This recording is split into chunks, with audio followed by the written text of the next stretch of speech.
ginagawa sa akin ni Sarah. Ano ka ba naman, ate? Andiyan na ebidensya sa harapan mo, hindi ka pa rin naniniwala? Pero kaibigan ko si Sarah. Baka yun na ang gusto niya isipin mo para magawa niya yung balak niya. Naging mabuti akong tao sa kanya. Sinabi ko naman sa'yo, ate, hindi mo dapat pagkatiwalaan ng mga katulad ni Sarah. Hindi mo alam kung ano ang takbo ng mga utak ng mga mahihirap na yan. Minsan, sa sobrang desperada nila, ginagawa nila ang lahat para lang sila umangat. Hindi si Sarah. Akala ko ba gusto niyo malaman kung sino may kagagawa nito? Andiyan na sa harapan mo, ate. Harapin mo na kasi ang totoo. Trinaydor ka ng Sarah niyan. Ate naman, sinabi ko naman kasi sa'yo, huwag mong kampihan yung babaeng yan.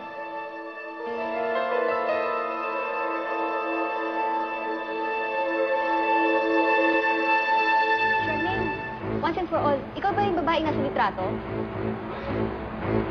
Hindi ho ako yung nasa litrato. Pero kamukha mo yung babaeng nasa litrato. Mukha ko lang po yung ginamit nila, pero hindi ko katawan niya. Inedit nila ang mukha ko at nilagay nila sa ibang katawan. Hindi ho ako magpapalitrato ng ganun. Ang paglabas po ng mga litratong yun ay paniriyan ng reputasyon ko ng mga taong walang magawa sa buhay nila. May idea na ba kayo kung sino gumawa nito? As of now, wala pa kaming masasagot dyan. But we're already investigating it. Pero umaasa kami na lalabas din ang katotohanan. Pinaninindigan mo na hindi talaga ikaw ang nasa litrato? Hindi po talaga ako yun. Meron akong mga fans sa mga bata at marami akong mga fans sa teenagers. Gusto ko pong ipagpatuloy ang pagiging role model ko sa kanila. At gusto kong panindigan yun. Ano ang mensahe mo sa gumawa nito?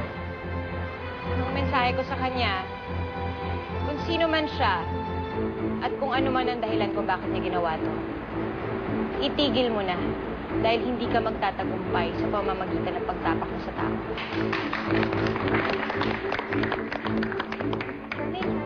I'm sorry, pero yun lang po ang oras na meron tayo ngayon. May tatanong pa po kami. Pasensya na May po mga tayo. tanong pa kami. Sige po. Sige po, maraming salamat po. Ano? Charmaine? Kailangan si Santinan natin si Sarah. Charmaine, I'm sorry, pero hindi natin magagawa basta-basta yun. Hindi pa naman tayo sigurado na siya talaga yung mga ano. Ano kung sigurado? Ayun na nga yung ebidensya, oh. Kailangan natin muna siya makausap. Besides, may kontrata pa siya sa company. At kailangan din na muna natin malaman na talaga siya yung may gawa nun.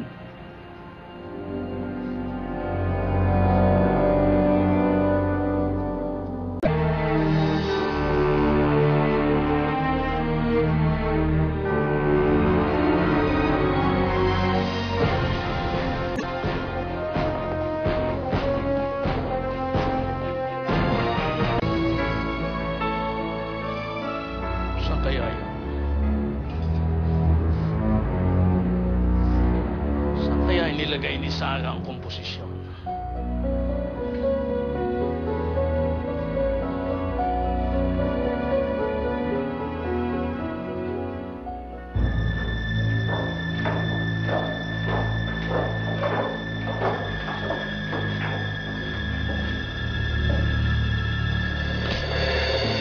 Walang hiya ka.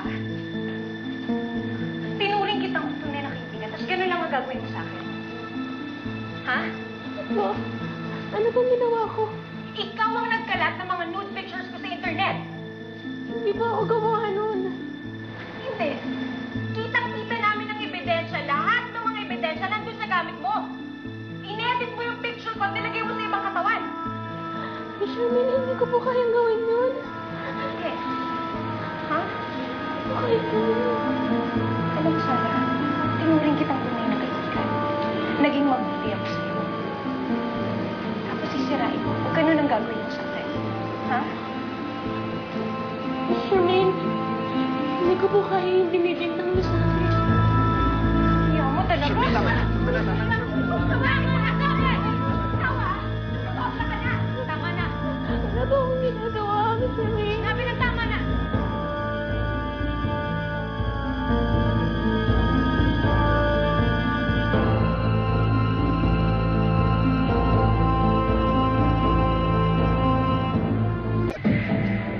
interview ka sa Startup sa Sabado.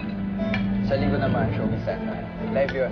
Magandang opportunity yun para ma-explain mo ang pangyayari. At pagkakataon mo na rin para makapag-promote ng show mo. Hindi kaya maapektuhan yung show mo sa daming negative publicity? Pero sabi naman nila, di ba, na good publicity or bad publicity, publicity pa din yun. Sobrang stress na ako. Ang sama ng pakiramdam ko, magkakasakit na yata ako eh. Vitamins ka lang muna siguro para hindi ka magkasakit. Mahirap na. Ngayon pang malapit na ang concert.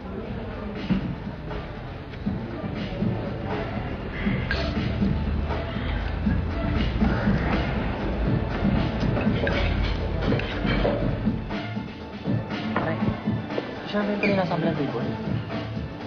Oo nga, no? Tara, tapitan natin. Hi, Charmaine. Hi. Pwede ba kaming magpa-picture sa'yo? Sure. Pwede bang nakaupo ka sa akin? Kailangan ba talagang ganun? Bakit? Huwag mong sabing mahihain ka. Eh wala ka naman may pagmamalaki sa amin. At nakita na namin ang lahat. Di ba, boys?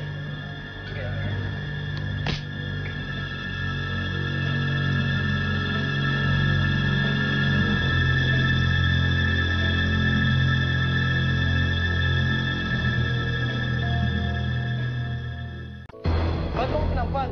Eh, bastos ka eh! Ikaw na nga ito ng hubad, tapos ako pa yung bastos? Iya ka? Pare, huwag ka naman ganyan. Di dapat binabastos ang babae. Bakit? Girlfriend mo ba siya? Pong pare, hot sa girlfriend ah. Hot na hot. Ikago pala to eh!